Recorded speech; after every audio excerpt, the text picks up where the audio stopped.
जानकारी और देना चाहूंगा, 11 तारीख को जो गीता जयंती है, मध्य प्रदेश सरकार के द्वारा उज्जैन और भोपाल में एक साथ 5,000 से ज्यादा हमारे सभी भगवत भक्तों के माध्यम से, उनके मुखारविंद से गीता का पाठ का वर्ल्ड रिकॉर्ड बनाया जाएगा। तो आपके उस आयोजन में हमको भी जोड़ लेना, लिंक जोड़ करके। जब वर्ल्ड रिकॉर्ड बनेगा तो हम सब मिलकर के हम भगवत गीता का पाठ करते दिखाई देंगे।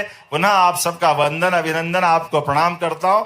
ठीक है, वर्ल्ड रिकॉर्ड बना ले, और गीता को पढ़ने का वर्ल्ड रिकॉर्ड बना सकते हैं। वो गीता को समझने का वर्ल्ड रिकॉर्ड बनाना चाहिए।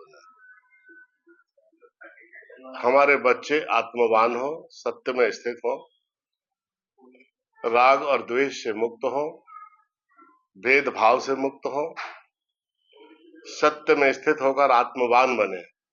ये गीता का संदेश है। और सत्य में स्थित होकर आत्मवान बने और ऐसी ज्ञान की प्रज्वलित ज्वाला को अपने भीतर जगाएं जिसमें कर्म जल के राख हो जाए। 2 श्लोक बोलता हूं गीता के, जिसमें गीता बहुत महत्वपूर्ण और गंभीर हो जाती है। त्रैगुण्य विषया वेदा, निस्त्रय गुण्यो भवार्जुन, निर्द्वंदो नित्य सत वस्तु, निर्योग क्षेम आत्मवान। भगवान कृष्ण अर्जुन से कह रहे हैं, तीनों गुणों के पार ज्ञान की एक नित्य और अशाश्वत सत्ता है। तुम मेरे साथ वहां ज्ञान की उस नित्य और शाश्वत सत्ता में चलो जहां द्वंद्व नहीं है। जब द्वंद्व नहीं होगा तो तू सत्य में स्थित हो जाएगा। जब सत्य में स्थित हो जाएगा तो आत्मवान हो जाएगा, और जब आत्मवान हो जाएगा तो तेरा योग और क्षेम भगवान हर लेंगे। निर्योग क्षेम आत्मवान दूसरा श्लोक है गीता का, जिसमें भगवान कृष्ण समस्त गीता को के सार को कह रहे हैं। यस्य सर्वे समारंभाः काम संकल्प वर्जिता, ज्ञानाग्नि दग्ध कर्माणम तमाहुः पंडितम बुधा।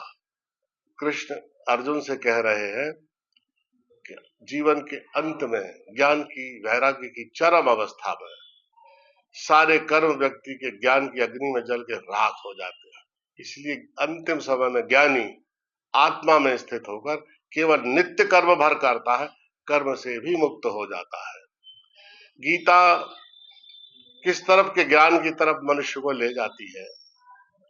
अगर उस तरफ के ज्ञान की तरफ ये सरकार मनुष्य को ले जाए तो जो संस्थाबद्ध जातिवाद है भारत में, जो ऊंच नीच है भारत में, जो सांप्रदायिकता है भारत में, क्षेत्रीय अस्मिताओं के नाम पर जिस तरह के राजनीतिक और वैचारिक संघर्ष है, इनसे देश को मुक्ति मिल जाएगी।